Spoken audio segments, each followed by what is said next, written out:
Rings of Love, From Lost to Billionaire Love, A Widow's Second Chance at Forever. Hi, my very, very beautiful family. Welcome back to Mr. Peter Stories. How are you, my beautiful family? I'm so sorry for the delayed replies. I've been caught up with Binta as we're on our honeymoon. Please understand and know that I'm always thinking of you. Here's a heartfelt prayer for my beautiful family. Dear Lord, wrap my beautiful family in your love and protection. Fill their hearts with unshakable peace, overwhelming joy and boundless love. Guide us through every moment, keep us united, and let your grace always surround us. May our hearts beat as one, now and forever. Amen. And my beautiful family, I've noticed the response on my videos is not as strong lately. I kindly ask that you like and comment on this video. Remember, this channel isn't just mine. It belongs to all of us. We are one family. Let's move forward with love and strength. The morning sun filtered through the curtains, casting golden bars across Alia's face as she studied her reflection in the bathroom mirror. Her fingers traced the barely there curve of her belly, a secret smile playing on her full lips. 3 months. Their little miracle was only the size of a lime, according to the pregnancy app she checked obsessively, but already she felt transformed from the inside out. Marcus is going to lose his mind when I tell him, she whispered to herself, smoothing down the sundress she'd chosen specifically for tonight's revelation. At 20, Aaliyah Johnson had already defied expectations. College scholarship, marriage to her high school sweetheart, despite her family's reservations, and now a baby. She had planned an elaborate dinner for tonight, complete with a tiny pair of baby shoes wrapped in a box. Marcus had been working double shifts at the construction site for weeks, saving for their future. He deserved something special. The doorbell rang, jarring her from her reverie. Probably the package she'd been expecting, those tiny shoes that would change everything. But when she opened the door, it wasn't the delivery person. It was 2 police officers, their faces solemn beneath the brim of their caps. Mrs. Johnson? Aaliyah Johnson. Her hand instinctively went to her stomach. Yes? Ma'am, there's been an accident at the North Side construction site. The world narrowed to a pinpoint of light, then expanded in a rush of sound like waves crashing against her. Eardrums. Words floated to her. Scaffolding collapse. Immediate. Didn't suffer. Sorry for your loss. Aaliyah felt her knees buckle. Strong hands caught her before she hit the ground. The baby, she whispered. He doesn't know about the baby.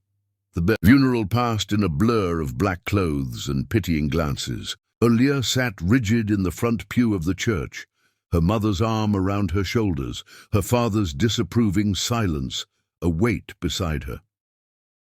The pastor spoke of Marcus's life, too brief at 22, of his dedication to hard work, his gentle spirit, his love for his young wife.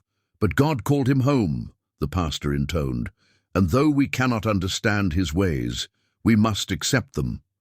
Aaliyah couldn't feel her fingers gripping the program, couldn't taste the salt of her tears. All she could feel was the flutter deep inside her, the tiny life that still grew, oblivious to the fact that its father was being lowered into the ground. Later, at her parents' house, where she'd been staying since the incident, her mother's term, as if Marcus's death were a minor inconvenience, the whispers began. She's too young to raise a child alone. That construction settlement won't last long. She needs to think realistically.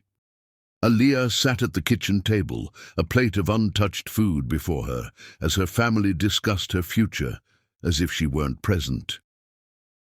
The Williams Clinic is discreet, her aunt said quietly. I know someone who works there. They could take care of the situation, and no one would have to know. Aaliyah has options, her father finally spoke, his deep voice cutting through the chatter. She can come home, reset her life, go back to school. This complication doesn't have to define her future. Complication. Her child. Marcus's. A child reduced to an inconvenience. I'm keeping my baby, Aaliyah said, her voice stronger than she felt. The kitchen fell silent. Her mother sighed. Sweetheart, you're not thinking clearly. Grief makes us cling to...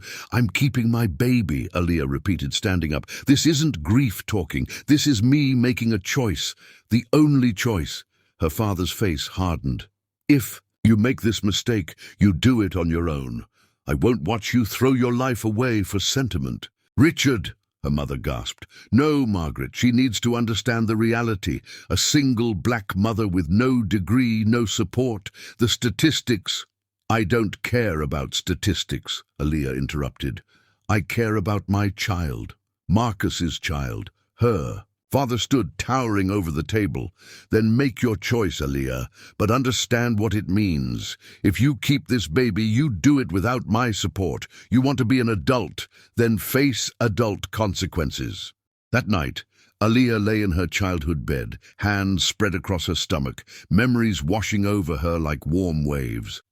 Marcus laughing as they danced in their tiny apartment kitchen. Marcus's eyes crinkling at the corners when he smiled.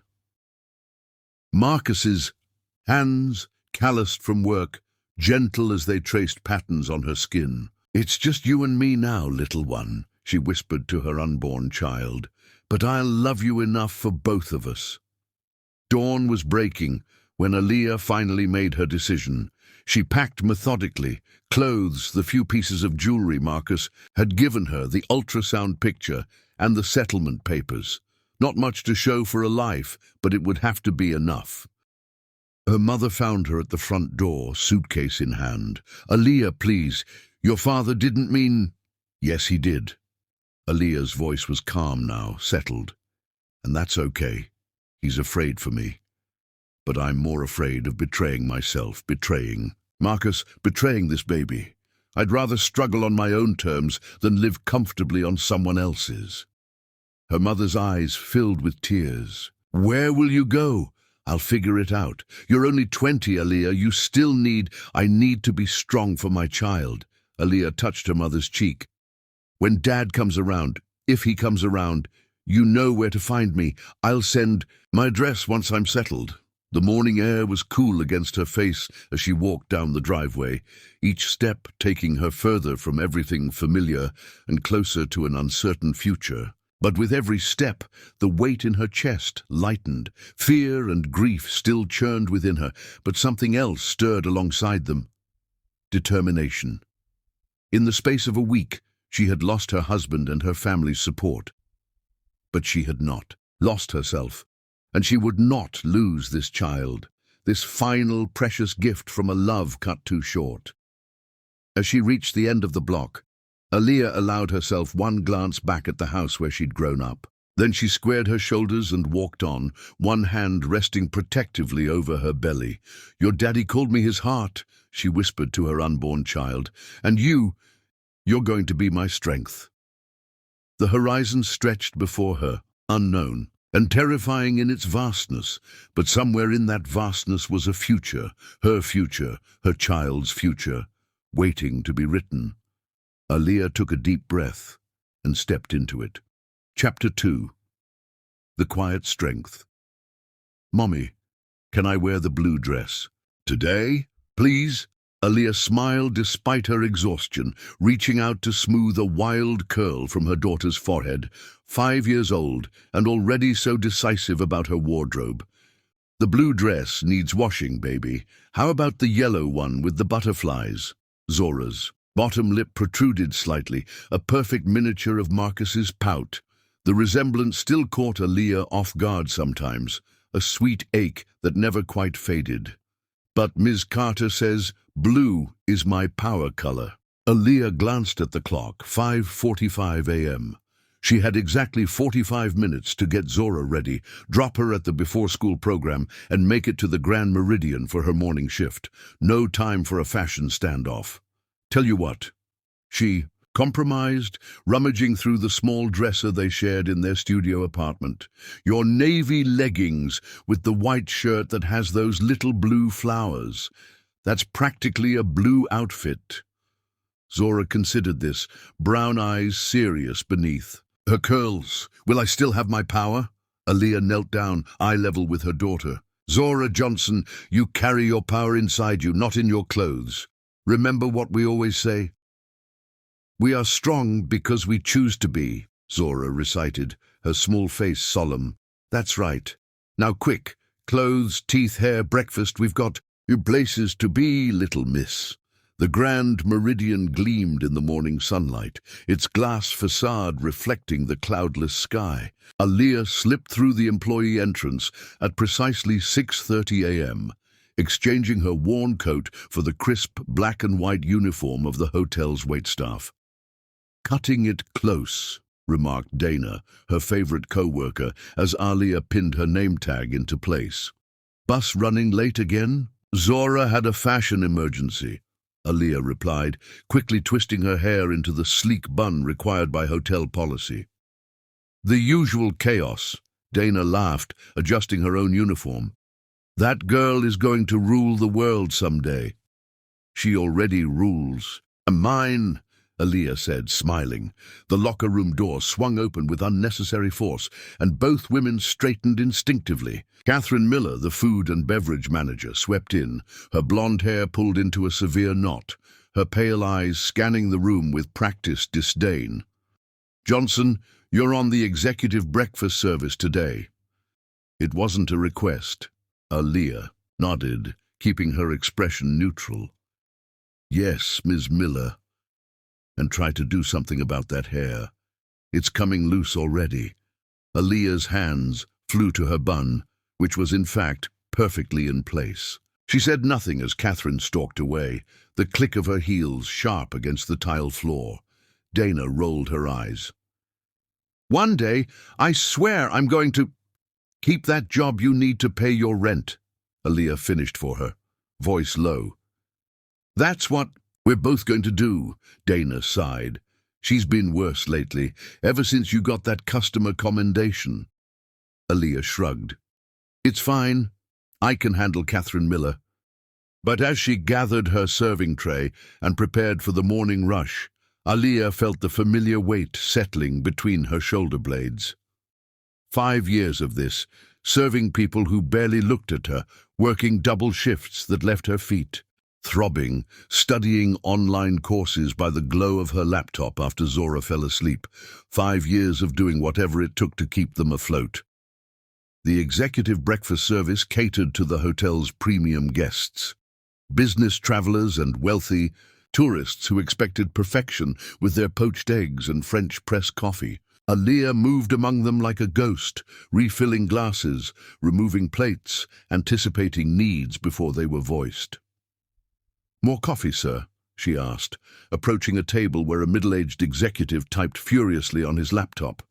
His breakfast. Untouched, he waved her away without looking up.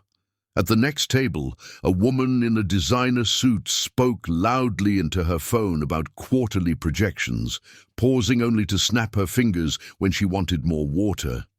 This was the rhythm of Aaliyah's. Mornings, invisible until needed, then invisible again. Sometimes she imagined what these people would think if they knew her story, if they saw her helping Zora with her letters at night, or taking online business administration classes during her breaks. Would they see her differently? Or would she still be just another black woman in a service uniform? Excuse me.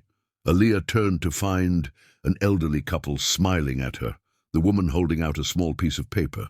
We wanted to give you this before we checked out, the woman said. You've made our stay so pleasant with your kindness. Aaliyah accepted the note, surprised to find a $50 bill folded inside. That's very generous, she said. Thank you. No, thank you, dear, the woman replied. People like you make all the difference. Aaliyah tucked the tip into her pocket, warmth spreading through her chest. These small moments of recognition kept her going on the hardest days. The warmth dissipated. Quickly, when she caught Catherine watching from across the dining room, her lips pressed into a thin line. Mommy, I don't feel good.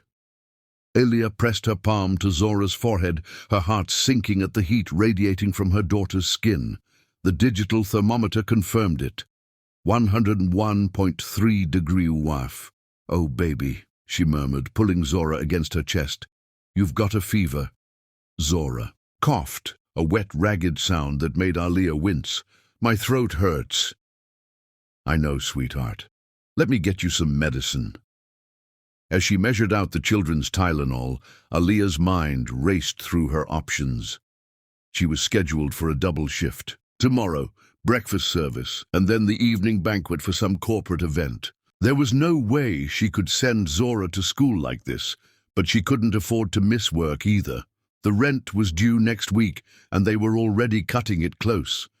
She reached for her phone, scrolling through her limited contacts. Maya, from her night classes, might be able to help, but she worked days. Mrs. Fernandez from down the hall sometimes watched Zora, but she'd mentioned visiting her sister this week. "Looks like it's going to be a movie day for you tomorrow," Aaliyah told Zora, helping her sip some water. "I'll call work and see if I can come in a little late."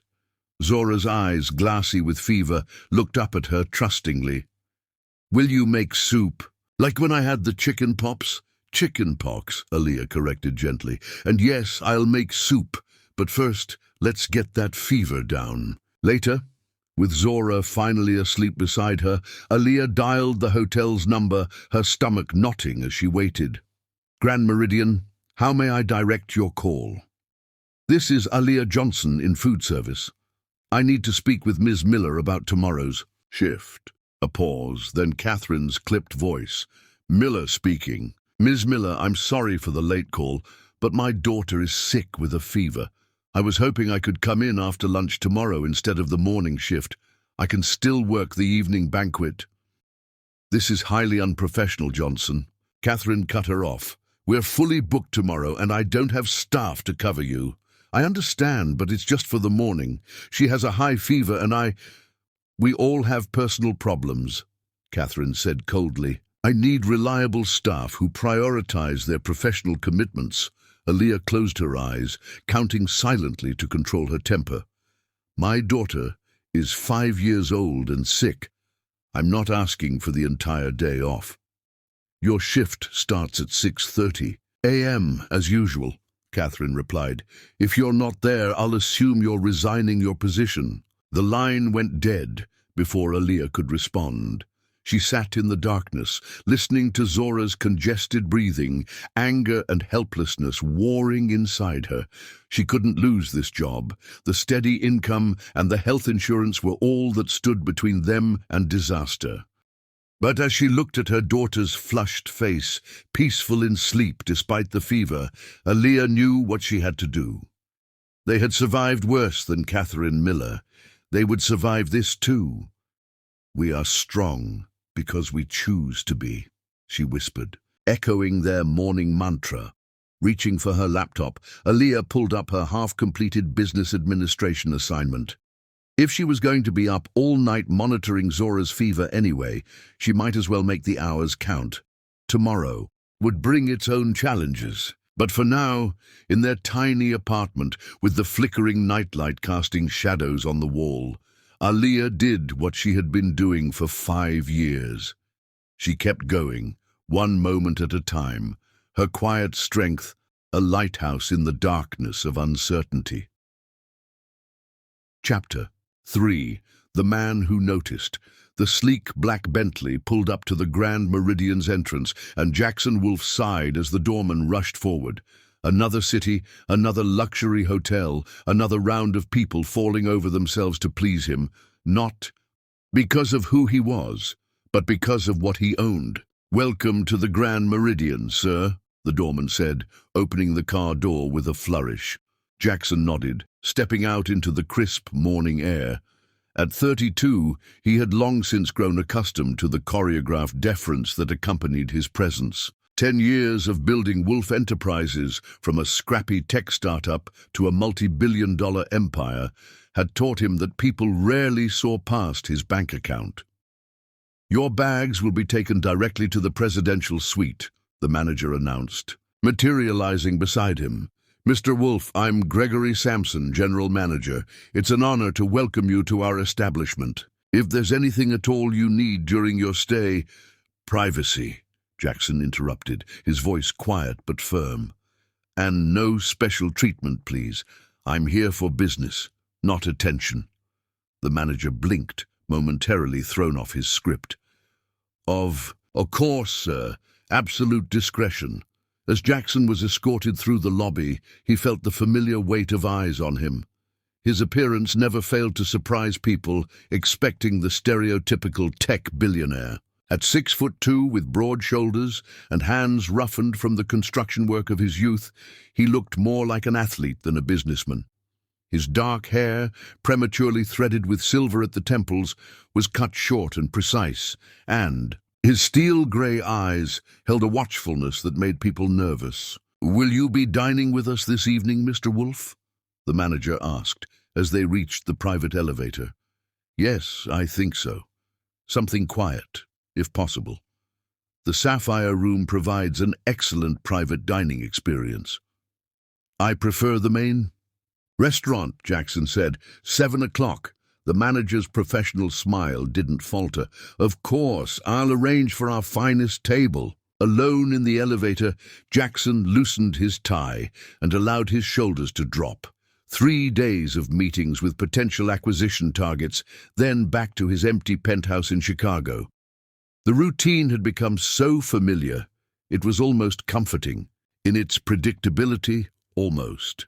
The presidential suite was exactly like every other presidential suite in every other luxury hotel Jackson had stayed in.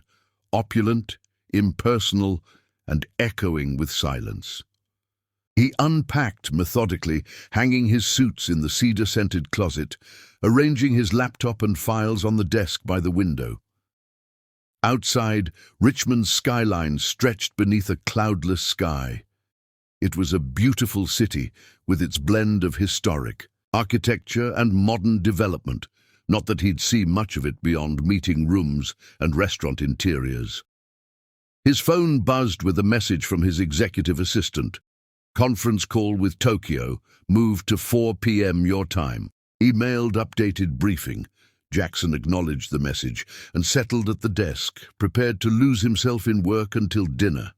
It was easier this way, filling every hour with productivity, leaving no room for the emptiness to creep in. Success was supposed to feel different than this, wasn't it? 10 years ago, he'd believed the hunger driving him would be satisfied when he reached the top. He'd been wrong.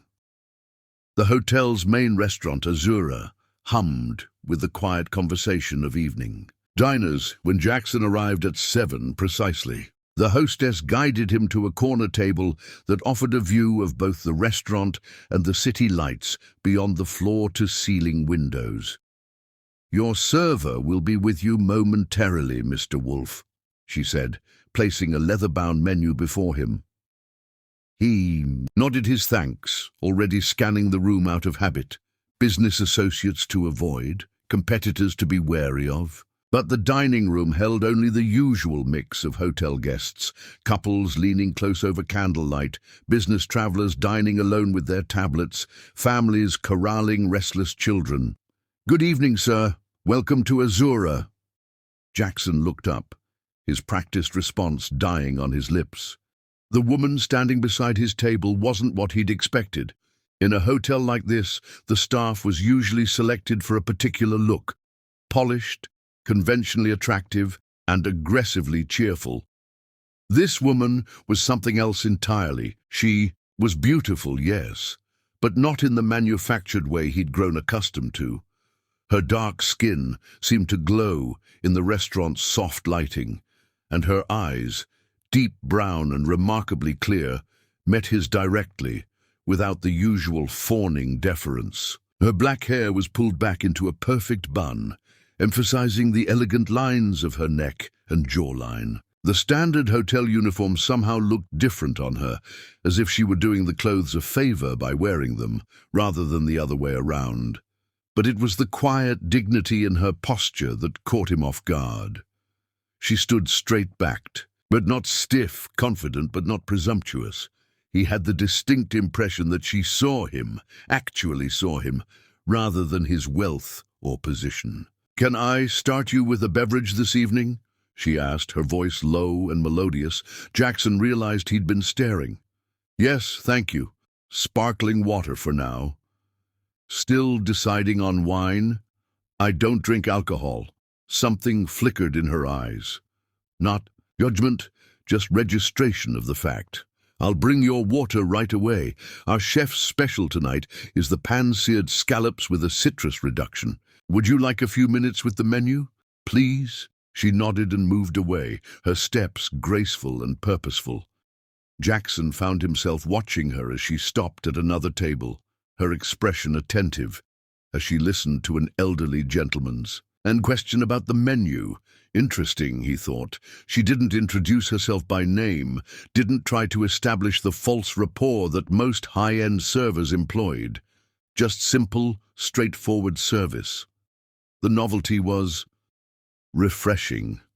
When she returned with his water, he glimpsed her name tag, Aaliyah. "Have you decided, sir?" "The scallops," he said, "and perhaps the arugula salad to start." She nodded, taking his menu. "Excellent choice."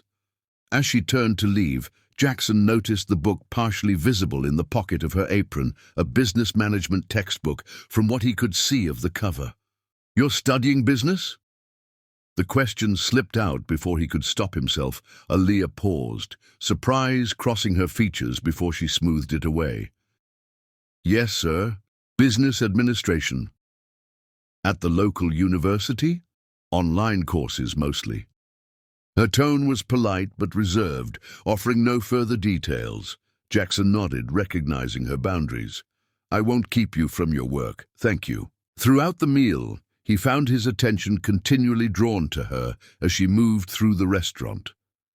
Unlike the other servers who chatted animatedly with guests, Aaliyah's interactions were efficient and attentive, but never familiar.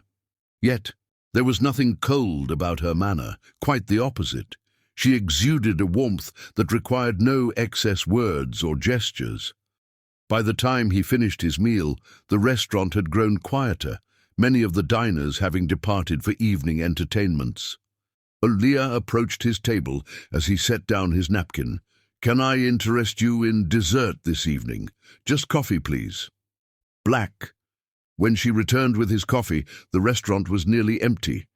Jackson gestured to the book in her apron pocket. "May I ask what specific area of business you're studying?" The question seemed to surprise her again, but she answered after a brief hesitation. "Management and entrepreneurship. I'm particularly interested in small business development." "Any specific industry?" A shadow of a smile touched her lips. "Something stable, practical, not passion." Her eyes met his, and for a moment the professional mask slipped. "Passion is a luxury, sir. Practicality pays the bills." The simple honesty of her statement struck him. How long had it been since someone had spoken to him without calculation or agenda? "I've found they don't have to be mutually exclusive," he offered. She tilted her head slightly, studying him. "You're fortunate, then." Before he could respond, a sharp voice cut through the quiet restaurant. "Aaliyah, table 14 needs clearing." The mask slid back into place immediately. "Excuse me, sir, enjoy your coffee." As she walked away, Jackson watched a blonde woman, a manager, judging by her different uniform, intercept her with what appeared to be unnecessary criticism. Aaliyah's posture remained perfect, her expression neutral, as she nodded and moved to the table in question. Jackson sipped his coffee slowly, his mind surprisingly engaged. There was a story there, in the textbook, in the dignity, in the careful way she navigated what was clearly a difficult workplace dynamic. It wasn't his business, of course. He'd be in meetings all day tomorrow and flying back to Chicago the day after. Their paths had crossed briefly, as thousands did in his travels. Yet as he signed the check, adding a tip that significantly exceeded the bill itself, Jackson found himself doing something unprecedented. He approached the front desk and informed them he would be extending his stay indefinitely. "Is there a problem with your accommodations, Mr. Wolf?" The night manager asked, concerned. "No problem," Jackson replied. "I just find I have more business in Richmond than I initially anticipated." The truth was simpler and more complicated. For the first time in years, he was curious about something that had nothing to do with acquisitions, profit margins, or market share. He was curious about a waitress named Aliyah, whose eyes held both profound sadness and an unbreakable kind of hope he had never seen before and had never known he was looking for until now. Chapter 4. Gathering storms, Catherine Miller's office was meticulously arranged, all sharp edges and cold efficiency, like its occupant. "The Wolf Reservation has been extended indefinitely," Gregory Sampson, the general manager, informed her. "He's one of the biggest tech billionaires in the country. Make sure the food service is impeccable." After Sampson left, Catherine scanned the notes from the previous evening and spotted the server's name, Aliyah Johnson. Her lips thinned as she adjusted the scheduling system. For the next week, she would handle Wolf's table personally. "You've been reassigned to the breakfast buffet," Dana told Aliyah the next morning. Catherine's orders. The reassignment meant lower tips but easier work. It also meant early, mornings only, which helped with Zora's schooling, especially since she was still recovering from her illness. Catherine entered the locker room, her gaze immediately finding Aliyah. "Johnson, a word." After Dana left, Catherine's disbelief was evident. "I notice you made it in today, despite your situation yesterday." "Yes, ma'am. My daughter's feeling better." "How convenient." Catherine moved to leave, then turned back. "And Johnson, your appearance could use some attention. This isn't a neighborhood diner." Aliyah waited until the door closed before allowing her hands to clench briefly. After 5 years, she'd developed the patience of someone who couldn't afford principles over paychecks. For 3 days, Aliyah kept the buffet immaculate, seeing Jackson Wolf only from a distance as Catherine hovered around his table each evening. On the 4th day, as she refilled the fruit platter, she felt someone watching her. She looked up to find Jackson at the buffet. "Good morning," he said quietly. "Good morning, sir. Can I help you find something?" "Just surveying the options." His penetrating grey eyes studied her. "You've been reassigned. Staff rotations are common, sir." "I see." He selected a single grape. "How's your coursework going?" The personal question caught her off guard. "It's going well. I'm surprised you remembered." A slight smile softened his expression. "I have a good memory for things that interest me." Before she could respond, Catherine materialized beside them. "Mr. Wolf, I hope you're finding our breakfast selection satisfactory." She shot Aliyah a pointed look. "Johnson, the coffee station needs attention." "Did you hear?" Dana whispered during their break. "Catherine's friend is staying at the hotel, that investment banker who hits on anything in a skirt." "As long as I'm not serving him," Aliyah replied. "Speaking of which, what's with the billionaire? I saw him talking to you." "Just being polite." Dana gave her a skeptical look. "Girl, men like that aren't just anything. And I've noticed he always sits where he can see the buffet." "Don't start." Aliyah warned, "I need this job." That evening, Catherine assigned Aliyah to the late shift, a last-minute change that left her scrambling to find someone to watch Zora. Richard Mercer, Catherine's investment banker friend, held court with 2 other men over expensive bourbon. "Johnson," Catherine called, her smile predatory. "Mr. Mercer's table needs attention." Aliyah approached reluctantly. Mercer was in his 50s, with the overly familiar manner of a man accustomed to getting what he wanted. "Well, hello," he drawled. "Catherine's been hiding the good stuff from us, gentlemen. Can I get you anything else this evening?" "Another round," Mercer said, his eyes never leaving her face. "And maybe your number when you're off duty." "I'll bring your drinks right away," Aliyah replied, ignoring the second part. The night stretched endlessly, with Mercer growing bolder and Catherine observing with satisfaction. When Aliyah returned with the check, Mercer grabbed her wrist. "Join us for a nightcap," he slurred. "Pretty thing like you shouldn't rush home." Please release my wrist, sir. Come on, don't be like that. Catherine says you could use the extra cash. I'm a generous tipper for the right company. The implication was unmistakable. Anger flashed through her. I'm not available for whatever you're suggesting, she said firmly, pulling her arm free. As she walked away, she heard one of the men mutter, "Uppity bitch," followed by Mercer's drunken laughter. The next morning, Aaliyah was called to the manager's office. "We've had a complaint," Catherine began. "Mr. Mercer claims you were inappropriate with him last night, suggesting you could meet him after your shift for private entertainment." "That's completely false," Aaliyah said steadily. "Mr. Mercer was inappropriate with me. He grabbed my wrist and implied you had told him I could use the extra cash. Are you accusing me of something, Johnson? I'm stating facts. Check the security cameras." "Unfortunately, there seems to be a technical issue with last night's footage." Catherine's smile was chilling. "And it's Mr. Mercer's word against yours." Aaliyah understood then that this had been planned. "This is wrong," she said quietly.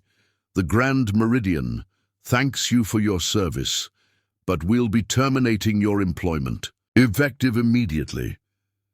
"On what grounds?" Aaliyah demanded, desperation creeping into her voice. "I need this job, Catherine. I have a daughter." "Your personal circumstances aren't the hotel's concern," Catherine cut her off coldly.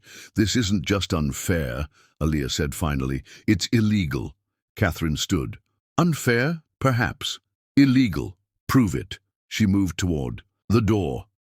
"I'd advise keeping this professional. You'll need a reference for your next position." In the locker room, she changed mechanically, folding her uniform with care despite the trembling in her hands. Dana found her there, eyes wide with disbelief. "They can't fire you over that pig's lies." "They can," Aaliyah replied. "And they did. What will you do?" "I'll figure it out," she said, closing her locker for the final time. "I always do." As she walked through the employee exit carrying 5 years of her life in a small bag, Aaliyah kept her head high. It was only when she reached the bus stop that she allowed herself to close her eyes against the weight of what lay ahead. Unknown to her, from the window of his suite, Jackson Wolfe watched her dignified exit. His hand tightened around the file his private investigator had delivered that morning, a file containing everything there was to know about Aaliyah Johnson, widow, and as of 10 minutes ago, unemployed waitress. His expression darkened with something that hadn't stirred within him for years, righteous anger, and beneath it, the quiet certainty that he would not stand by and watch this injustice unfold. Chapter 5. Shadows and Light. "Mommy, why are you home early?" Zora looked up from her coloring book, brown eyes curious beneath her curls.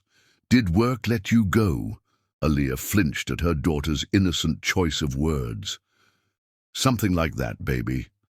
Setting down her bag, she managed a smile that didn't reach her eyes.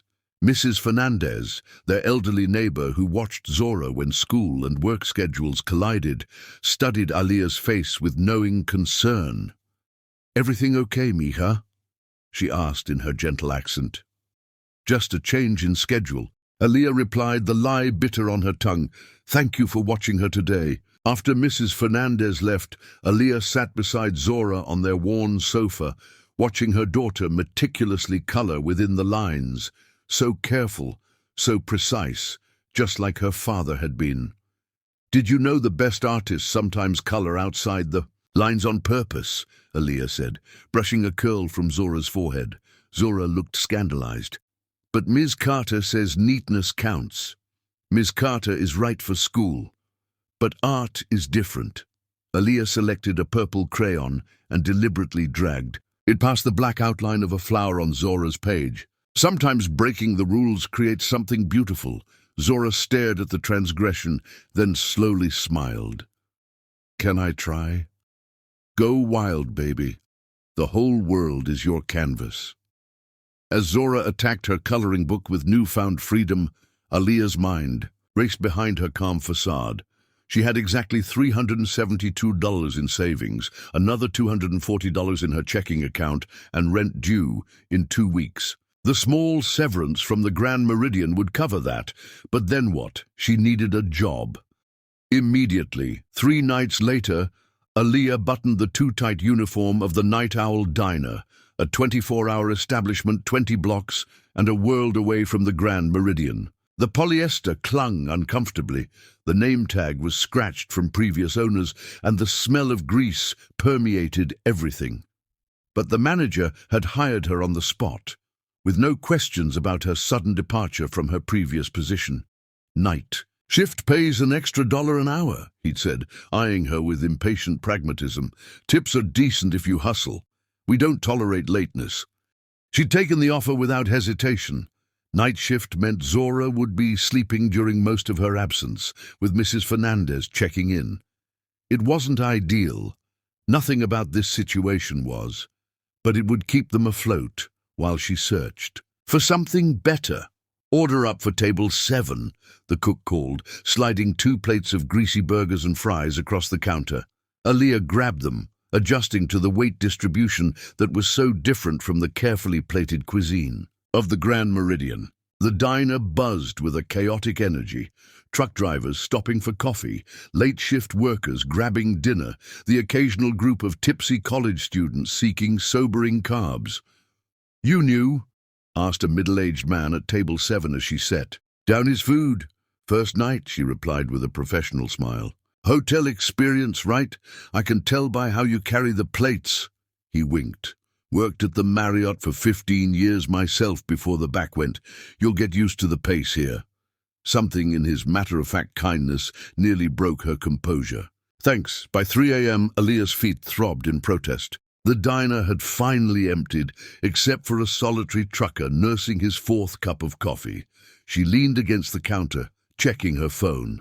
No messages from Mrs. Fernandez, which meant Zora was sleeping peacefully. "Bathroom break," she told the cook, heading to the small employee restroom in the back. Alone for the first time in hours, she allowed her shoulders to slump. The face in the mirror looked like a stranger, exhausted, wary, older than her 25 years. She splashed cold water on her cheeks, then straightened her spine. "We are strong because we choose to be," she whispered to her reflection. Her mantra with Zora, her lifeline when the world seemed determined to drag her under. Back at the counter, she found her phone blinking with a new email notification. Probably her business administration professor responding to her request for an extension on the latest assignment. Instead, the sender was Richmond Career Opportunities, with the subject line, "Interview Request, Administrative Position." Frowning, she opened the email. It was from a company called Ascend Solutions, seeking an administrative assistant for their Richmond office. The position offered a starting salary, nearly double what she'd made at the hotel, with benefits and regular hours. "Your resume was forwarded to us by a professional contact who highly recommended your skills and work ethic. We would be interested in scheduling an interview at your earliest convenience." Aaliyah stared at the screen in confusion. She hadn't applied to Ascend Solutions. She hadn't forwarded her resume to anyone since losing her job. Who would have? "Refill, sweetheart," the trucker called, interrupting her thoughts.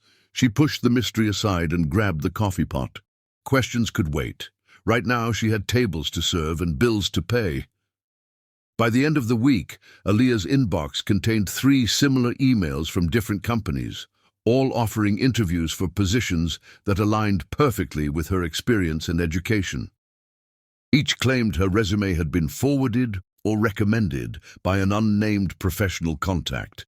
"It's weird," she told Dana over coffee during her precious few hours between sleep and picking up Zora from school.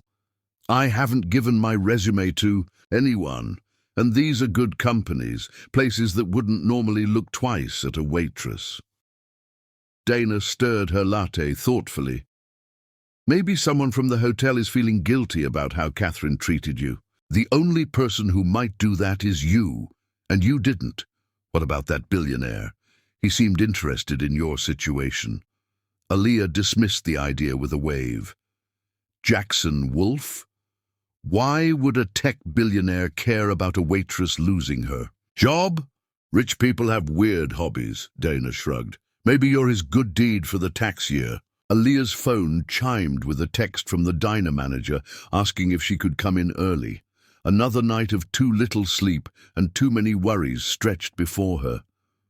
Whoever's behind it, I'm not looking a gift horse in the mouth, she said, gathering her things. I have interviews tomorrow and Friday. If one of them pans out, I can quit the diner and actually see my daughter awake occasionally. Well, good luck, Dana hugged her. And be careful going home tonight. Some weird stuff's been happening around your neighborhood. Aaliyah pulled back. What weird stuff? Just rumors. A couple guys asking questions about a woman matching your description. Dana hesitated. Probably nothing, but watch your back, okay? The rumors weren't just rumors. Aaliyah sensed it first. The prickling awareness of being watched as she walked from the bus stop to her apartment after her shift. Pre-dawn, Richmond was quiet. The streets empty, except for the occasional delivery truck or early commuter. She quickened her pace, keys clutched between her fingers as makeshift weapons, a technique she'd learned years ago, though she'd never had to use it. The footsteps behind her matched her increased speed. 2 sets, heavy, deliberate.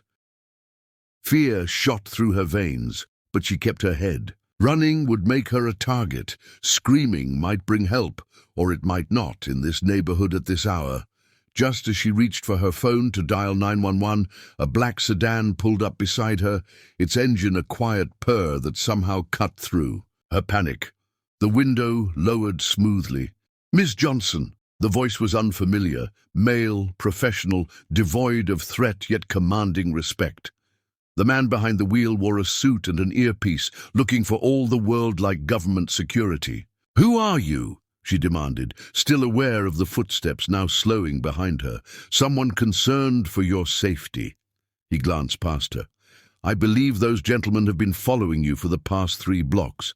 May I offer you a ride home?" Aaliyah hesitated, caught between 2 dangers, the known threat behind her and the unknown one in the sleek vehicle. "I work for an individual who wishes to ensure your well-being," the driver explained, seeming to understand her dilemma. "You're free to decline, but I should mention that those men were hired by Catherine Miller to deliver a warning." The mention of Catherine's name froze Aaliyah in place. "How do you know that?" Instead of answering, the man reached to the passenger seat and produced a manila envelope. "This contains evidence of Ms. Miller's recent activities, including their purpose here tonight. You may take it regardless of whether you accept the ride." Aaliyah accepted the envelope cautiously, peeking inside to see photographs and what appeared to be transcripts of text messages. Her blood chilled as she caught glimpses of her own name and phrases like "scare her enough" and "stay away from Wolf." The footsteps behind her had stopped, but she could sense the men lingering, watching this unexpected development. 1 block, she decided. "You can drive me 1 block to my building, that's it." "As you wish." The ride was silent and mercifully brief. When they reached her apartment building, the driver made no move to exit the car. "There's a business card in the envelope with a number," he said, as she reached for the door handle. "If you ever feel unsafe, day or night, call it. Someone will answer." "Why would anyone do this for me?" The question slipped out before she could stop it. The driver's expression remained professionally neutral. "Some people believe in justice, Ms. Johnson, even in a world that rarely does." As she climbed the stairs to her apartment, envelope clutched tightly in her hand, Aaliyah felt the strange sensation of being simultaneously hunted and protected. Catherine's vendetta was evidently not satisfied with merely costing her a job. But someone else, someone powerful enough to track Catherine's movements and hire security professionals, was watching from the shadows.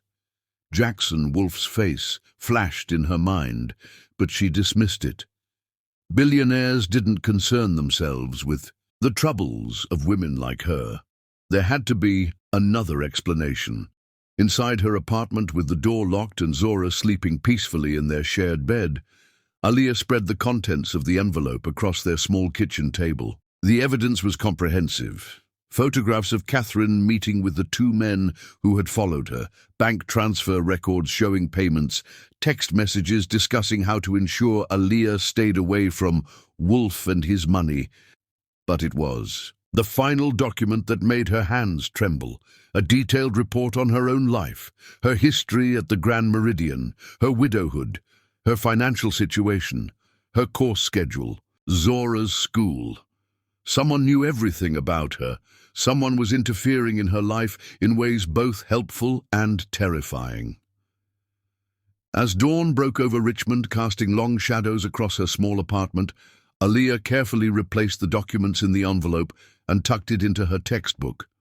She had an interview in 4 hours, a daughter to wake up and get ready for school, and a mystery she couldn't afford to solve right now. But as she finally lay down for a few precious hours of sleep, one thought followed her into unconsciousness. In the world of shadows, someone was shining a light on her path, and she had no idea what they wanted in return. Chapter 6. Unseen Guardian. The Ascend Solutions office occupied 3 floors of a gleaming downtown high-rise, its reception area, all sleek lines and muted greys with splashes of blue. Aaliyah smoothed her skirt, purchased from a consignment shop the day before, and straightened her shoulders as the elevator doors opened. "Good morning," she greeted the receptionist, working to keep any hint of nervousness from her voice. "I'm Aaliyah Johnson. I have an interview with Miss Winters at 9. The receptionist smiled warmly. "Yes, Miss Johnson. She's expecting you.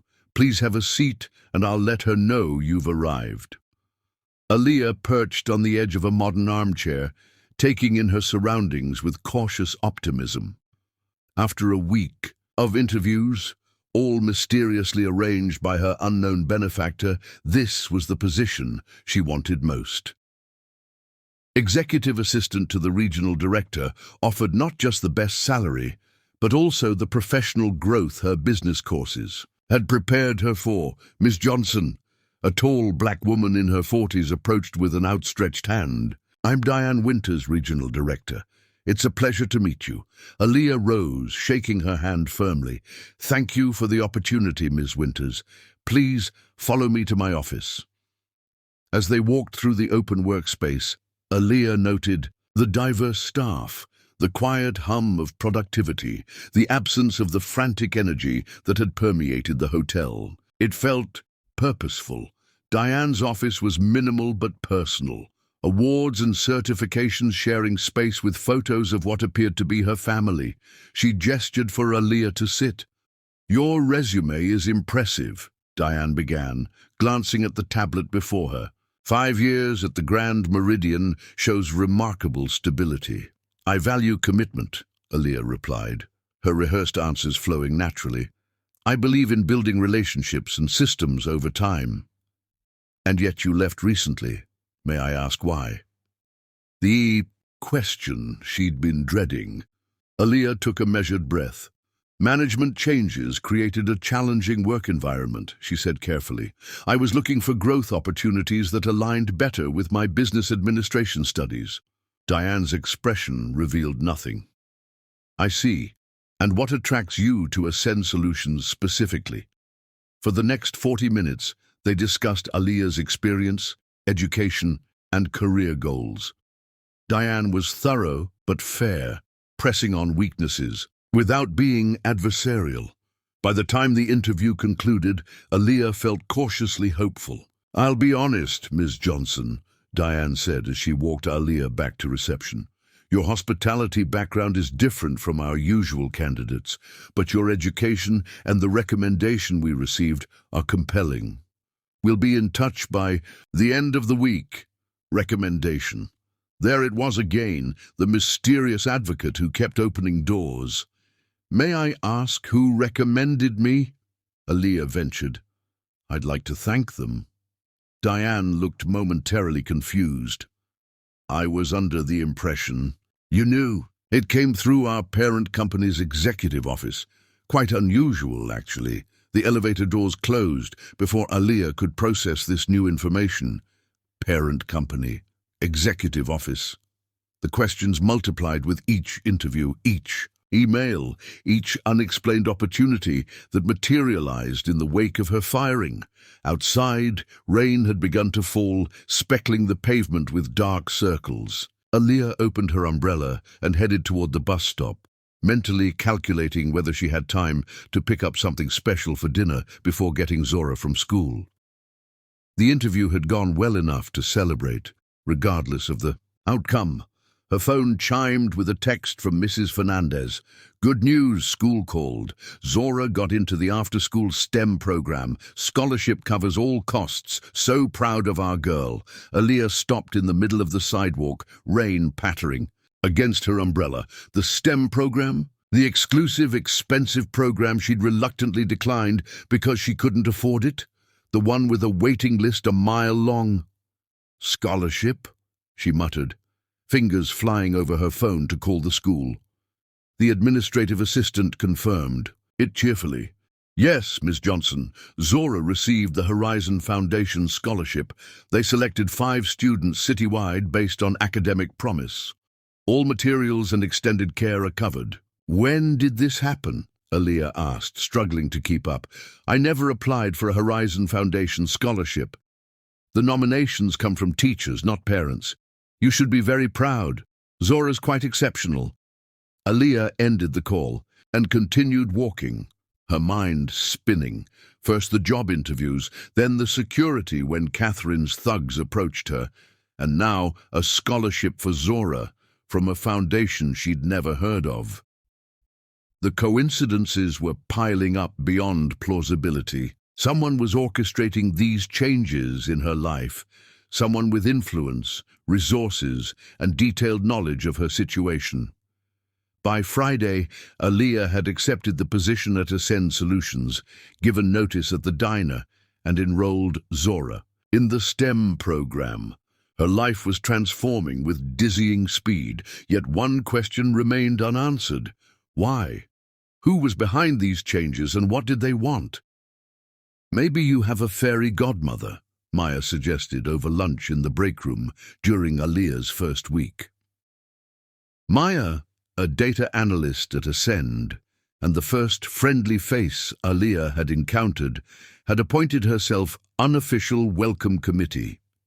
Fairy godmothers don't hire security to follow you home, Aaliyah replied, picking at her salad.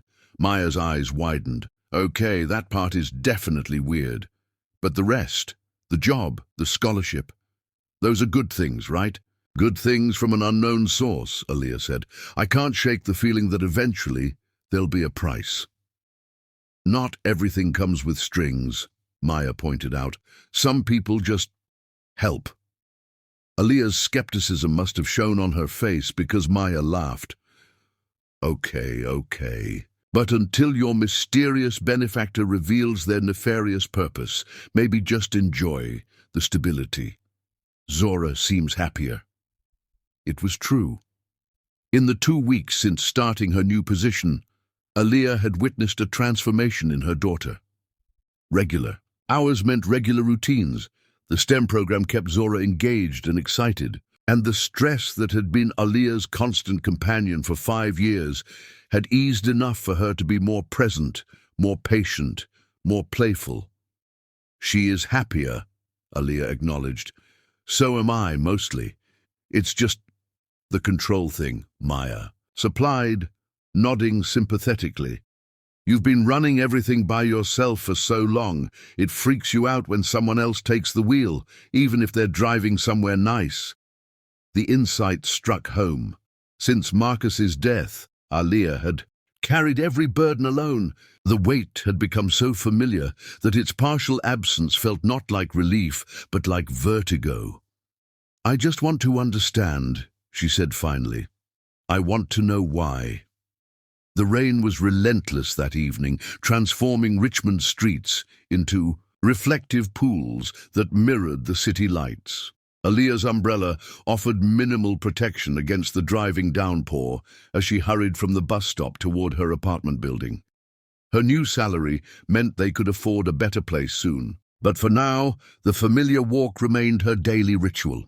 3 blocks from the convenience store where she sometimes splurged on ice cream for Zora, 2 blocks past the laundromat with the flickering sign. 1 more, too.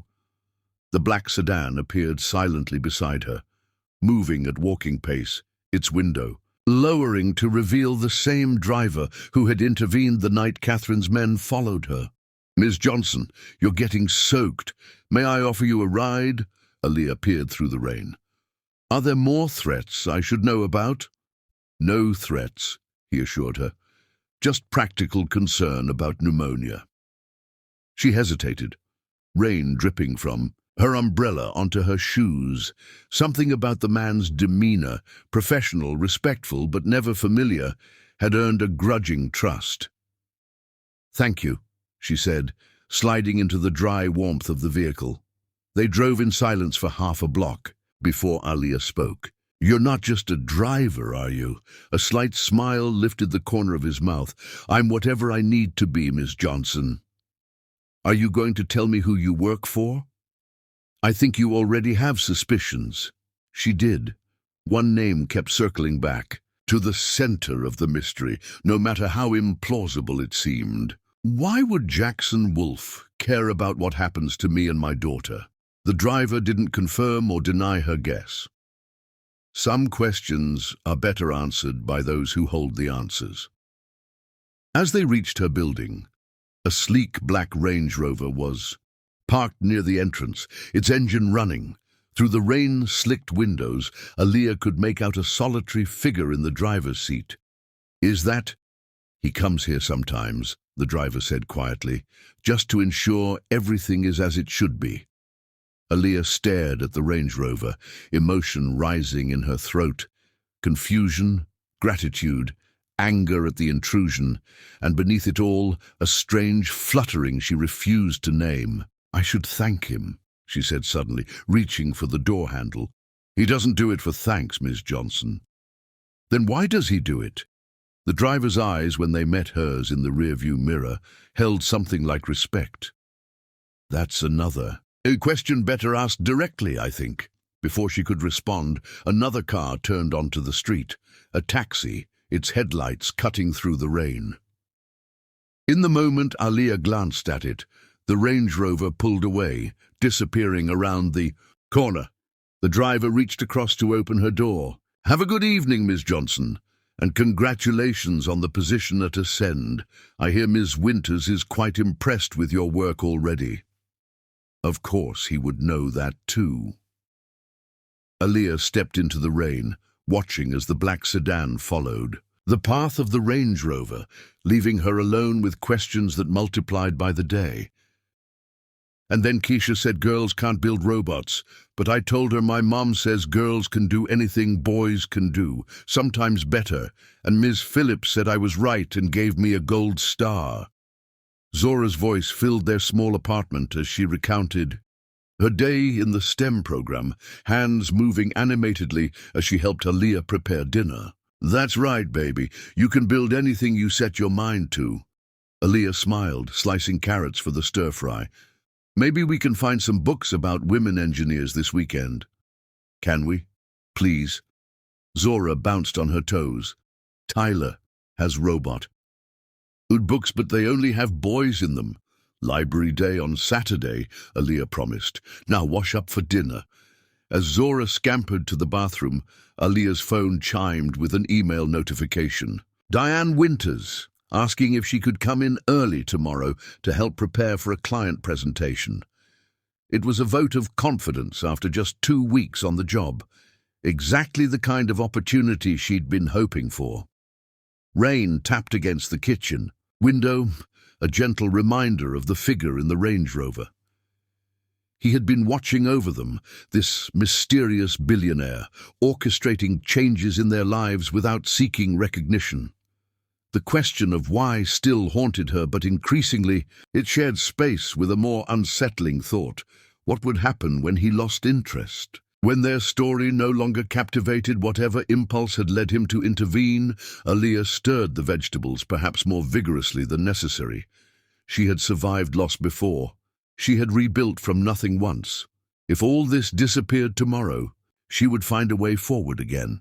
But as Zora returned, chattering about robot designs and new friends and a world suddenly full of possibilities, Aaliyah felt a pang of something dangerously close to gratitude toward the man in the Range Rover, the unseen guardian who had, for reasons she couldn't fathom, decided her daughter deserved more than survival. And for the first time in years, she allowed herself to wonder what it might be like to be seen, truly seen, not just as a single mother fighting against the tide, but as the woman she had almost forgotten existed beneath the weight of responsibility. The thought followed her into dreams that night, like the raindrops that had chased her home, persistent, unavoidable, and somehow both threatening and cleansing in their intensity. Chapter 7. The storm breaks. "Mom!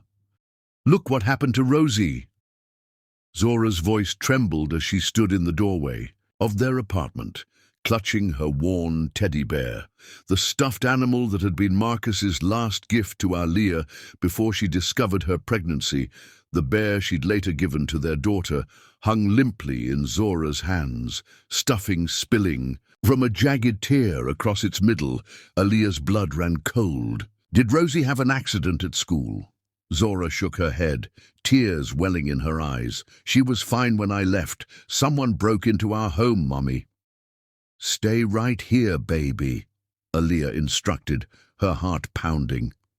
Inside, the violation became apparent. Dresser drawers had been methodically searched, cabinet doors left ajar. On the refrigerator where Zora's school artwork had been, a single sheet of paper was affixed with a magnet. "Some people don't learn. Stay in your lane. Stay away from Wolf and his money. Next time, it won't be the bear." Catherine. The threat against her child was a line Aaliyah never imagined even Catherine would cross. "Mommy?" Zora's small voice came from the doorway. "Is everything okay?" Aaliyah shoved the note into her pocket and forced a reassuring smile. "Everything's fine, baby. Someone made a mistake, that's all. We're going to visit Maya tonight." Within 20 minutes, they were at Maya's secured apartment building, Zora clutching her damaged bear. "This is beyond harassment," Maya said after. Zora had fallen asleep watching a movie in the guest room. "This is criminal intimidation."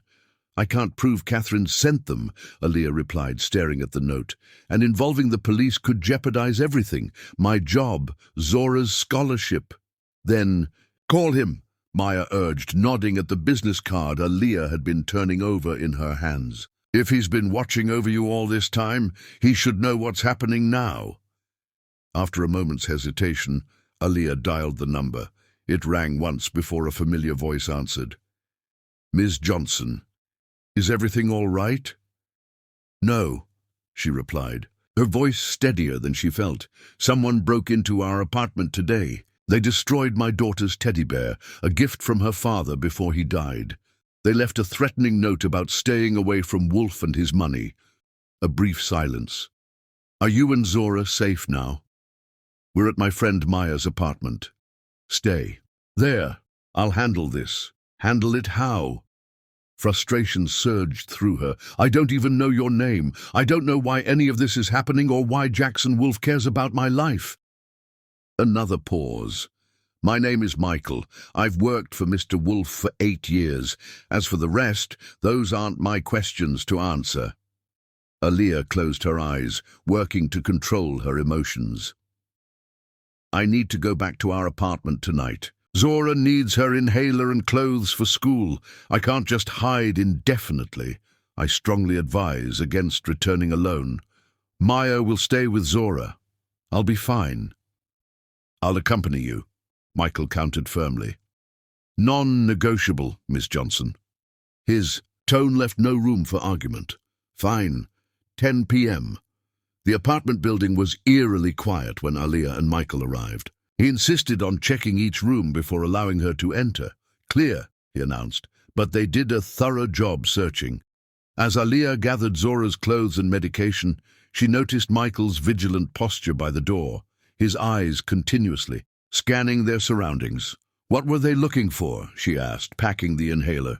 "Information about your connection to Mr. Wolf," Michael replied. "Ms. Miller seems convinced there's more to your relationship than professional interest." Aaliyah shook her head. "There is no relationship. I've spoken to him exactly once, when I served him at the hotel." Nevertheless, her fixation appears to center on that perceived connection. Aaliyah paused, the question that had haunted her for weeks finally surfacing. Why is he doing this? The job, the scholarship, the security? Why does Jackson Wolf care what happens to us? Michael's expression remained professional. "Some questions are better answered directly," she finished, zipping her bag with unnecessary force. "Except he doesn't make himself available, does he? He watches from his car, pulls strings from a distance, sends you instead of showing his face. Mr. Wolf is selective about his interactions. You mean he prefers playing God from afar, rather than dealing with actual human beings?" The words came out sharper than intended, fueled by weeks of uncertainty. Michael's expression softened slightly. "I've worked for many wealthy individuals, Ms. Johnson. Most use their resources solely for personal gain. Mr. Wolf is different. His methods may seem unconventional, but his intentions are genuine." As they prepared to leave, Aaliyah remembered Rosie, the damaged teddy bear. She picked it up, examining the vicious tear that had exposed the stuffing.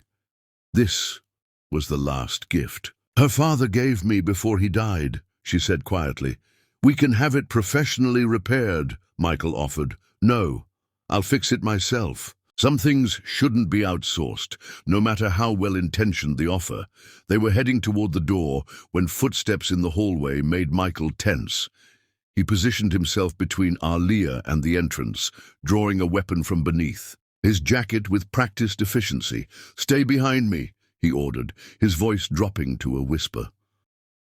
The footsteps stopped outside their apartment. The door handle jiggled, someone testing if it was locked.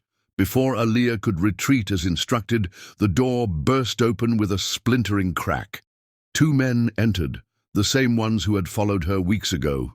The larger one wielded a crowbar, the other a knife that caught the dim light. "Well, well," the knife wielder sneered, "looks like the little lady didn't learn her lesson after all." Michael's gun was trained at the center of the man's chest. "Richmond PD," he stated calmly. Though Aaliyah knew it was a bluff. "Drop your weapons and put your hands where I can see them." The men hesitated, clearly not having expected armed resistance. "You're not cops," the one with the crowbar said, though with less conviction. "Test that theory if you want," Michael replied, his aim unwavering. "But consider whether whatever Ms. Miller is paying you is worth a bullet or prison time." At the mention of Catherine's name, the dynamics shifted visibly. From predators confident in their prey's vulnerability to men reassessing a suddenly dangerous situation. The moment hung suspended, a breath held too long. Then the knife wielder lunged, not at Michael but toward Aaliyah, who stood frozen against the wall. What happened next blurred in Aaliyah's perception. Michael fired a shot, not at the attacker, but at the ceiling, the noise deafening in the small apartment. Simultaneously, the door crashed open again, and a tall figure charged in, colliding with the knife wielder mid-lunge. The new arrival moved with shocking violence, driving the attacker into the wall with enough force to crack the plaster. The knife clattered to the floor as the man crumpled. The second intruder raised his crowbar, but Michael was on him before he could swing, disarming him with a precise strike. In the sudden stillness that followed, Aaliyah stared at the man who had burst in and neutralized her attacker. Even with his back to her, she recognized Jackson Wolf immediately. The broad shoulders, the authoritative presence, the dark hair with premature silver at the temples. He turned slowly to face her, his grey eyes intense with what might have been concern or fury. Blood trickled from a cut on his knuckles where they'd connected with the wall. "Are you hurt?" he asked, his voice quiet but commanding. Aaliyah shook, her head unable to find words. Jackson nodded once, then turned to Michael. "Police?" "On their way," Michael confirmed, restraining the second intruder. "Anonymous tip about a break-in. They'll find these two with evidence connecting them to the earlier intrusion and to Ms. Miller." "We should go before they arrive," Jackson said, glancing at the subdued attackers. "Miss Johnson doesn't need to be involved in the paperwork." "No." Aaliyah's voice returned with sudden clarity. Both men looked at her in surprise. "No," she repeated firmly. "I'm done being managed from a distance. I'm done with anonymous tips and mysterious interventions and not knowing why any of this is happening. I'm staying right here until someone explains why a billionaire tech CEO is personally fighting off attackers in my apartment at 10:30 on a Tuesday night." The corner of Jackson's mouth twitched in what might have been a ghost of a smile. "Fair. Enough." He turned to Michael. "Take these two downstairs. Keep them contained until the police arrive." After Michael had escorted the intruders out, Aaliyah found herself alone with Jackson, the man who had been orchestrating her life from the shadows for weeks. He stood by her small kitchen counter, seemingly too large for the modest apartment, yet oddly at ease in the humble surroundings. "You're bleeding," she said, nodding to his hand. He glanced at his knuckles with detached interest. "It's nothing. It's not nothing. Sit down." She retrieved the first aid kit and gestured to a chair. "Please." To her surprise, he complied, sitting quietly as she cleaned the cut. When she took his hand, she noted the contrast. His palm broad and calloused in unexpected places for a tech executive, her fingers slim and steady from years of balancing trays. "You didn't answer my question," she said, applying antiseptic. "Why are you doing all this? The job, the scholarship, the security. Why me?" Jackson watched her ministrations with an unreadable expression. "Because what happened to you was unjust, and I was in a position to correct that injustice. You do this often, personally intervene in the lives of random service workers who get fired unfairly." A slight tension appeared around his eyes. "No, this is unprecedented." "So why me?" she pressed, applying a bandage to his knuckles. "The moment I saw you at the hotel," Jackson said quietly, "I recognized something I rarely encounter, genuine dignity despite unfair circumstances. When I witnessed your firing, I couldn't stand by and do nothing." "That doesn't explain all this." Aaliyah gestured around them. "The security, the school, the job. Once I start something, I see it through," he said. "Catherine's vendetta made that necessary." Sirens wailed in the distance, growing closer. "We should go," Jackson said, rising. "Michael has a car waiting." This time, Aaliyah didn't argue. As they slipped out the back entrance of the building, she realized her life had irreversibly changed the moment Jackson Wolfe had first seen her across a hotel dining room. An ordinary waitress who had somehow caught the attention of a man who could have anything or anyone he wanted. What she couldn't understand, what still eluded her as they drove silently through the rain-slicked streets of nighttime Richmond, was why, of all the people in his world of wealth and influence, he had chosen to fight for her, and why, despite all logic and self-preservation, some part of her was grateful that he had. Chapter 8. Reluctant Shelter. "Mommy, where are we going?" Zora asked, sleepily as Aaliyah carried her from Maya's apartment to the waiting SUV at 2 a.m. "Somewhere safe, baby," Aaliyah whispered, nodding to Michael, who held the car door open. The drive was silent, Zora quickly falling back asleep against her mother's side. Aaliyah watched the city lights pass, streets growing wider and homes larger. As they traveled to a part of Richmond she'd rarely visited, they pulled through wrought-iron gates to a modern mansion set back from the road, security lights illuminating the pristine grounds. "Mr. Wolfe's Richmond residence," Michael explained. The most secure option. Aaliyah stiffened. I didn't agree to... It has a separate guest house, he interrupted gently. Complete privacy. Mr. Wolf will remain in the main house. A sleek-haired woman greeted them at the guest house. I'm Elise, the housekeeper. Everything's prepared for you and your daughter. The guest house was larger than Aaliyah's entire apartment building. Modern furniture, plush carpet, fully stocked kitchen, luxury beyond anything she'd experienced. Your things will be brought from your apartment tomorrow, Elise said. Is there anything specific you need tonight? Aaliyah looked down at her sleeping daughter. Just some rest. Morning brought uncomfortable reality. Aaliyah stood in the gourmet kitchen, a mug of coffee in her hands, looking out at the manicured gardens that separated the guest house from the main residence. Zora was still sleeping in the bedroom that was larger than their entire apartment. A knock at the door startled her. Michael stood there, professional as always. Mr. Wolf would like to know if you need anything. Also, the police have arrested Ms. Miller's associates. They've implicated her directly. So it's over? Aaliyah asked. The immediate threat, yes. Ms. Miller herself is being questioned. Aaliyah nodded, processing this information. Please thank Mr. Wolf, but tell him we'll be fine on our own. We can return to our apartment. That would be inadvisable, Michael interrupted, at least for a few days while the legal situation resolves. Trapped in luxury, a gilded cage was still a cage.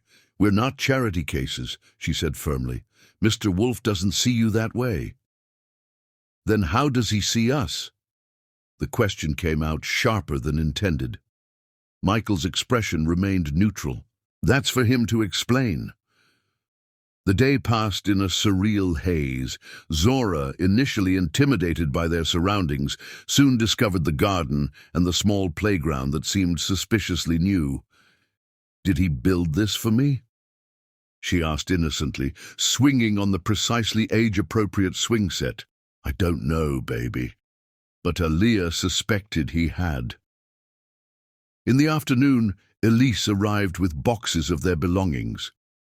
Mr. Wolf had your things packed and brought over. There's also, she hesitated, a professionally repaired teddy bear. Mr. Wolf said you might prefer to examine it before giving it to your daughter. Aaliyah opened the box to find Rosie, perfectly restored.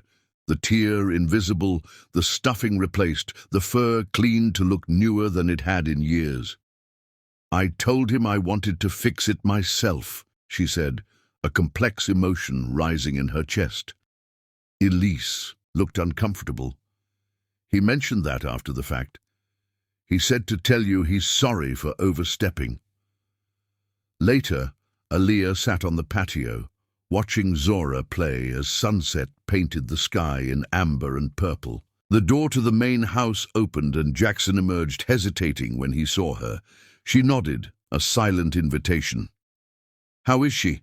He asked, approaching but maintaining a respectful distance. Adaptable. Children usually are. Aaliyah studied him. In the fading light, in casual clothes, dark jeans and a simple button-down, he looked less intimidating than in his business attire. The cut on his knuckles was barely visible. I'm sorry about the bear, he said without preamble. Michael told me afterward that you wanted to repair it yourself. I should have respected that. The direct acknowledgement surprised her. It was well-intentioned, but unwelcome. Yes. He nodded, accepting her candor. You have questions. Many. I'll answer what I can. Aaliyah gathered her thoughts. When can we leave? If the question stung, he didn't show it. Whenever you wish. Though I hope you'll consider staying until we're certain Catherine is no longer a threat. And then what? Back to our apartment?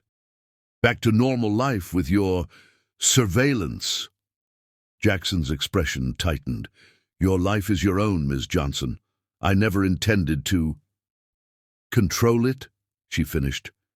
Just influence it from afar. Protect it. he corrected quietly, though I see how my methods might seem presumptuous. An understatement of epic proportions. Yet something in his tone, the absence of defensiveness, the acceptance of her criticism, disarmed her slightly. "Why did you come yourself last night?" she asked. "Why not send more security?" His eyes met hers directly. "I was already there, in the car outside your building." "Watching," she said, understanding dawning. "Ensuring your safety after Michael told me about the break-in." He hesitated. "I don't make a habit of surveilling people, Ms. Johnson. This situation is unusual for me. Because a hotel manager has an inexplicable vendetta against me." "Because I can't seem to stay away," he admitted, the words clearly difficult for him, despite knowing I should. The confession hung in the air between them, neither willing to examine it too closely. Inside the guest house, a light turned on, illuminating Zora's silhouette as she moved about the kitchen. "I should go," Aaliyah said, rising. "Thank you for your honesty." Jackson stood as well, maintaining the careful distance. "If you need anything—" "I'll ask," she finished. "Directly. No more shadows and light. Just clarity." He nodded once, the ghost of a smile touching his lips. "Clarity. I'll try." As she walked back to the guest house, Aaliyah felt his eyes. On her, not intrusive, not threatening, but attentive in a way that made her skin warm, despite the evening chill. She refused to analyze why that attention didn't bother her as much as it should. Chapter 9. The Dance of Distance. 1 week at Jackson's estate stretched into 2. Catherine had been arrested for conspiracy and harassment, but her lawyer was fighting for bail. The district attorney advised caution until the case was solidified. Aaliyah returned to work at Ascend Solutions, now aware it was a subsidiary of Wolf Enterprises. The knowledge should have bothered her more than it did. "You're still staying at his place?" Maya asked during lunch, eyebrows raised suggestively. "In the guest house," Aaliyah corrected. "We rarely see him." This wasn't entirely true. While Jackson respected her space, their paths crossed with increasing frequency. Morning coffee on the patio while Zora played, brief conversations about her work or Zora's STEM projects, small moments that gradually humanized the billionaire who had upended her life. "He helped me with my robot design," Zora announced one evening as Aaliyah prepared dinner. "He knew exactly how to fix the motor." Aaliyah looked up in surprise. "When was this?" "Today after school. He was working in the garden and I showed him my drawing." That night, Aaliyah found Jackson in his home office, visible through the windows that faced the guest house. She knocked on the door connecting the 2 buildings, something she'd never done before. He opened it himself, surprise evident on his face. Aaliyah. Her name, not the formal Ms. Johnson he typically used. The shift wasn't lost on her. "May I come in?" He stepped back, allowing her into a space that reflected its owner. Elegant but not ostentatious, books rather than decorative objects, technology seamlessly integrated. "Zora mentioned you helped with her robot." "She's brilliant," he said simply. "Her design just needed minor adjustments." "You don't need to earn her trust to keep mine," Aaliyah said directly. His eyes flashed with something unreadable. "That wasn't my intention." "Then what was?" "She asked for help," he replied. "I enjoy engineering problems." The straightforward answer disarmed her. She'd expected manipulation, but found only genuine interest. "You built that playground for her," she said, not a question. "Yes." "Why?" He hesitated, then gestured to the seating area. When they were both seated, he spoke with careful precision. "My childhood was privileged, but isolated. My father believed luxury was sufficient compensation for his absence." His eyes met hers. "I wouldn't presume to be anything to Zora, but no child should feel confined or alone, even temporarily." The raw honesty in his voice touched something in Aaliyah. For the first time, she glimpsed the man beneath the billionaire facade. "Thank you," she said simply. They talked for hours that night, about his rise from scholarship student to tech innovator, about her dreams for a business degree, about books and ideas and the world beyond Richmond. Never once did he mention her eventual departure, though it hung unspoken between them. 3 nights later, Zora developed a fever that spiked suddenly at 2 a.m. Her asthma flared with it, her breathing becoming labored despite her inhaler. Aaliyah was preparing to call an ambulance when Jackson appeared at her door, alerted by the lights and movement. "What's happening?" he asked, immediately alert despite the hour. "She needs a hospital," Aaliyah said, struggling to remain calm as Zora wheezed in her arms. "My car will be faster than an ambulance." He was already moving, calling to Michael, while holding doors open for Aaliyah.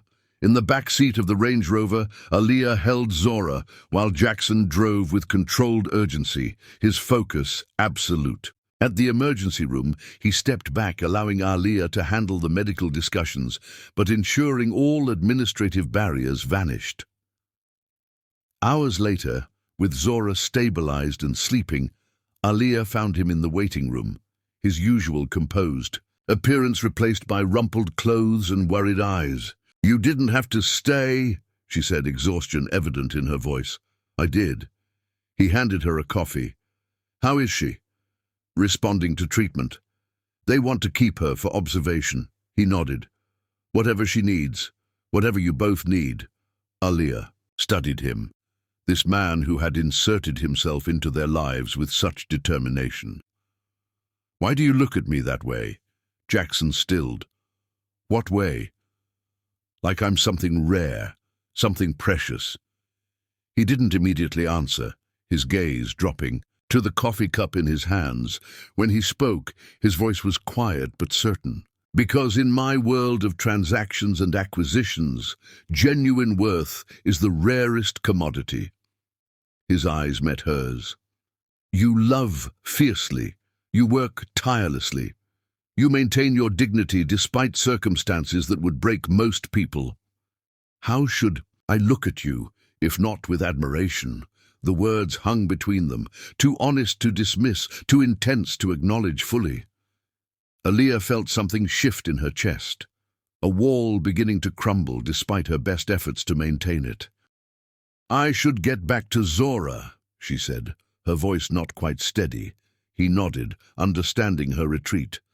"I'll be here if you need anything." The next evening, with Zora recovered enough to return home, Jackson drove them back to the estate.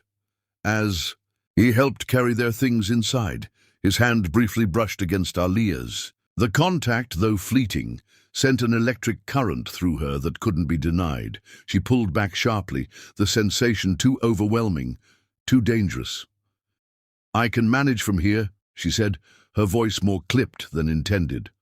Hurt flashed in his eyes before his expression returned to careful neutrality. "Of course. Good night, Aaliyah." As he turned to leave, she caught his wrist impulsively. "Jackson." He looked back, his gaze questioning. "Thank you for everything with Zora." His eyes softened. "Always." That single word, spoken with such quiet certainty, threatened the last of her defenses. She released his wrist and stepped back. "Good night." Alone later, watching Zora sleep peacefully, Aaliyah confronted the truth she'd been avoiding. Whatever. This was between her and Jackson Wolfe. It had moved far beyond gratitude or curiosity. The way her skin burned at his touch, the way her heart raced when he looked at her with those grey eyes full of unspoken longing, these weren't reactions she could rationalize away, but she wasn't ready. Not yet.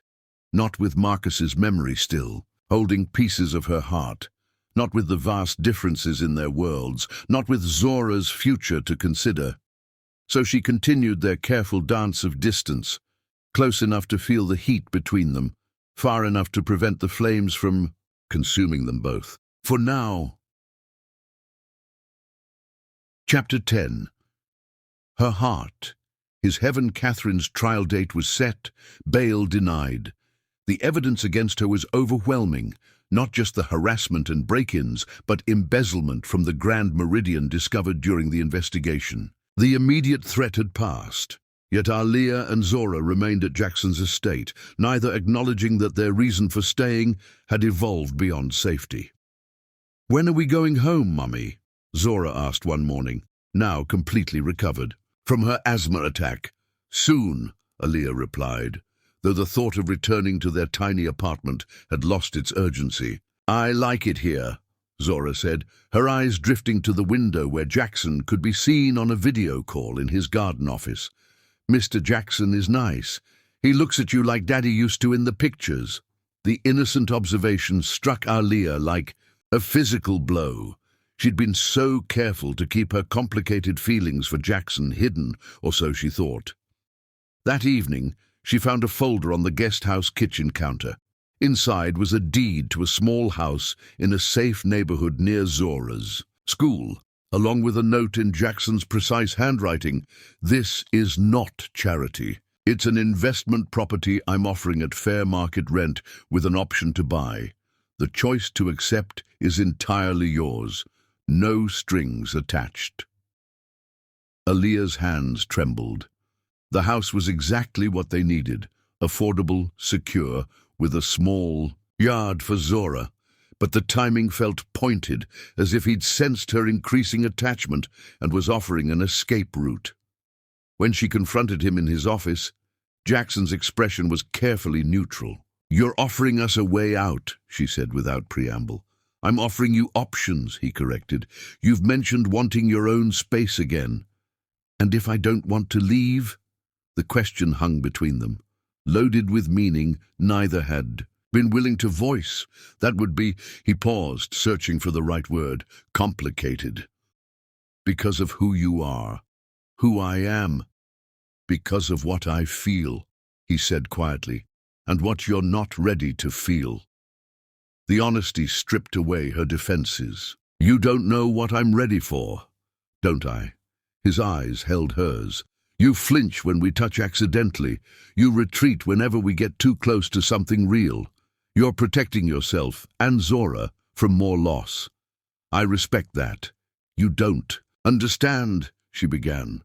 "I understand perfectly," he interrupted gently. "You had a great love, Aaliyah. You lost him tragically. Your heart is still healing. That's not—" A phone rang, cutting her off. Michael appeared at the doorway.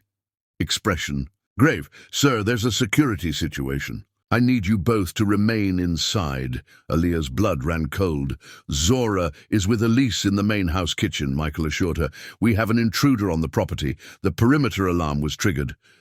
Through the window, security personnel could be seen moving across the grounds, weapons drawn. "Catherine got bail," Jackson said grimly, reading a message on his phone. "Impossible," Michael replied. "I would have been notified." "Not Catherine," came a voice from the doorway. "Just her associates." A man stepped into view, one of the thugs from Aaliyah's apartment, now holding a gun. Before anyone could react, he fired at Michael, who crumpled to the floor with a grunt of pain. "No witnesses this time," the man snarled, turning the gun toward Aaliyah. Jackson moved with startling speed, shoving Aaliyah behind him as the second shot rang out. He staggered, clutching his shoulder as security personnel burst through the door, subduing the attacker. "Jackson!" Aaliyah cried, catching him as he slumped against her. "Check Michael!" he ordered through gritted teeth. Michael was already struggling to sit up, his wound painful but not life-threatening. The security team secured the intruder, while Aaliyah pressed her hand against Jackson's bleeding shoulder. "Why would you do that?" she demanded, fear making her voice sharp. "Why would you step in front of a bullet?" Despite the pain, his eyes held hers with unwavering intensity. "You know why." Hours later, with Jackson's wound treated and Michael hospitalized, but stable, Aaliyah sat beside Jackson's bed in the main house. Zora was asleep in a guest room, having been told a sanitized version of events. "The police have the shooter in custody," she informed him. He confessed that Catherine arranged it from jail through an intermediary. Jackson nodded. Pain medication, making his movements careful. They'll lock her away for a long time now. You could have been killed, Aaliyah said, the words catching in her throat. You stepped directly into his line of fire. I would do it again. Why? You keep asking me that, he said softly, as if you don't already know the answer. She stood abruptly, moving to the window. This is insane. We barely know each other. That's not true, he countered. I know your strength, your determination, your fierce love for your daughter. I know how your eyes light up when you talk about your business courses. I know you drink your coffee with honey instead of sugar, that you hum when you're concentrating, that you're terrified of letting anyone close because you've already survived one devastating loss. She turned to face him. And I know you built yourself from nothing, that you value intelligence over beauty, that you're generous without expecting. Gratitude, that despite all your wealth, you're profoundly lonely. Then we do know each other, he said simply. The rest is just time and details. Aaliyah moved back to his bedside. I don't want to feel this, she whispered. It's too much, too fast. I know. His good hand found hers. I can wait. And if I never, then I'll still have had the privilege of knowing you, he interrupted, of helping you and Zora. That's enough. But it wasn't enough, not for her, not anymore. Looking at him now, wounded because he'd valued her life above his own, Aaliyah finally confronted the truth she'd been fighting since the night he'd appeared in her apartment. I'm afraid, she admitted. Of what? Of feeling again. Of risking. Loss. Of wanting something I never thought I could have. What do you want, Aaliyah? He asked, his voice barely audible. Instead of answering with words, she leaned forward and pressed her lips to his. The kiss began gently, tentatively, a question rather than a demand. But when his hand came up to cradle her face, something broke, open between them, a dam releasing years of loneliness and longing on both sides. The kiss deepened, became hungry, desperate, as if they were trying to consume the very essence of each other. When they finally broke apart, both breathing heavily, Aaliyah rested her forehead against his. That's what I want, she whispered, even though it terrifies me. He traced the curve of her cheek with reverent fingers. I've wanted to do that since the first night I saw you at the hotel. I've wanted you to since the night you saved me in my apartment, she confessed. His eyes darkened. If I weren't injured. Don't, she laughed softly. We have time. And they did. The days that followed brought healing, not just of Jackson's physical wound, but of the emotional scars they both carried. They moved slowly, deliberately, building a foundation stronger than mere passion or convenience. 6 months later, Aaliyah stood in the bedroom of the house Jackson had offered, which she had eventually accepted, not as a rental, but as an investment they shared. Her business degree was nearly complete, and she'd been promoted at Ascend Solutions based purely on merit. Zora flourished at school, her robot design winning the regional science fair, and Jackson, no longer an enigma or a distant benefactor, had become essential to both their lives. He maintained his own residence, but spent most nights with them, learning the rhythms of family life with a wonder that melted the last of Aaliyah's reservations. "Mom, Jackson's here," Zora called from downstairs. Aaliyah checked her reflection once more. The red dress hugged her curves perfectly, a deliberate choice for their 6-month anniversary dinner. Jackson waited at the foot of the stairs, his eyes darkening appreciatively as she descended. No matter how many times he looked at her that way, it still sent heat coursing through her veins. "You're stunning," he murmured, taking her hand and pressing a kiss to her palm that promised much more later. "You're not so bad yourself," she replied, admiring how the tailored suit emphasized his broad shoulders. "Are you guys going to be all mushy again?" Zora complained, though her grin belied the protest. "Absolutely," Jackson confirmed, winking at her. It's my contractual obligation as your mother's boyfriend. Well, hurry up so I can go to Maya's for the sleepover. After dropping Zora off, they drove to an exclusive restaurant overlooking the city. Jackson had reserved a private dining room, complete with panoramic views and candlelight. "This is too much," Aaliyah protested half-heartedly. "It's exactly enough," he countered, pulling out her chair. "For what I have planned." Throughout dinner, Aaliyah caught him watching her with an intensity that made her skin flush. By dessert, the anticipation between them was palpable. "I have something for you," he said finally, producing a small velvet box. Her heart stuttered. "Jackson, it's not what you think," he assured her, opening the box to reveal not a ring, but a delicate gold key on a chain. "It's symbolic. A key to my home, all of my homes. I want you and Zora to feel welcome in every part of my life." Relief mingled with unexpected disappointment. "It's beautiful." "But," he prompted, reading her expression with uncanny accuracy. "No, but," she insisted. "It's perfect." He studied her face for a long moment before setting the box aside. "I considered a ring," he admitted, "but I didn't want to rush you. And if I wanted to be rushed," the words slipped out before she could stop them. Jackson stilled. "What are you saying, Aaliyah?" She took a deep breath. "I'm saying that I love you. I didn't think I'd ever feel this way again, but here we are. I'm saying that Zora adores you, and you've proven yourself 1,000 times over. I'm saying that life is unpredictable and sometimes terrifying, but I don't want to waste another day being afraid of happiness." He moved from his chair to kneel beside hers, his eyes never leaving her face. "Are you proposing to me, Aaliyah Johnson?" "Maybe I am," she challenged, her heart racing. "Then I accept," he said simply, pulling her into a kiss that stole her breath and ignited fire in her blood. "But I still want to do this properly." From his pocket, he produced another box, smaller, velvet, unmistakable in its purpose. "I've been carrying this for weeks," he confessed, "waiting for the right moment. I should have known you'd create it yourself."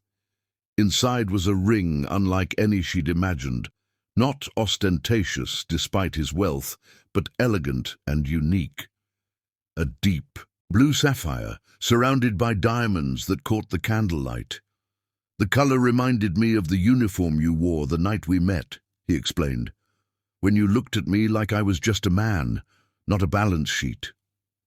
Tears welled in her eyes. "It's perfect. Aaliyah Johnson," he said formally, though his voice trembled slightly. "Will you marry me?" "Yes," she whispered. Then louder, with certainty, "Yes." The kiss that followed consumed them both, passionate, claiming, a promise of the night to come.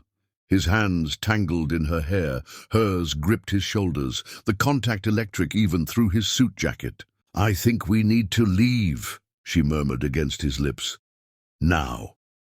They barely made it to the car before desire overwhelmed propriety.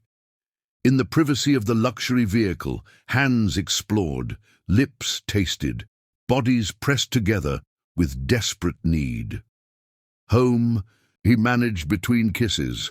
"I want you in our bed." The drive was torturous, anticipation building with every touch. When they finally reached the house, their house, restraint abandoned them completely. They stumbled through the door, clothes discarded on the path to the bedroom, years of loneliness and longing culminating in this moment of perfect surrender. Later, tangled in sheets and each other, Aaliyah traced the scar on his shoulder, the permanent reminder of his willingness to sacrifice everything for her. "I never thought I'd find this twice in one lifetime," she whispered. Jackson pulled her closer, pressing a kiss to her temple. "What's that?" "A love worth risking everything." You are my everything," he said simply. "You and Zora, my heart, my home, my heaven." As moonlight spilled across their entwined bodies, Aaliyah finally understood the gift she'd been given, not just passion or security or companionship, but the rarest treasure of all, a second chance at a love that defied explanation, transcended boundaries, and promised to burn brighter with each passing day. Her heart, his heaven. Their future, written not in shadows, but in the clear, unwavering light of a love that had seen them both at their most vulnerable and found them perfectly, completely worthy.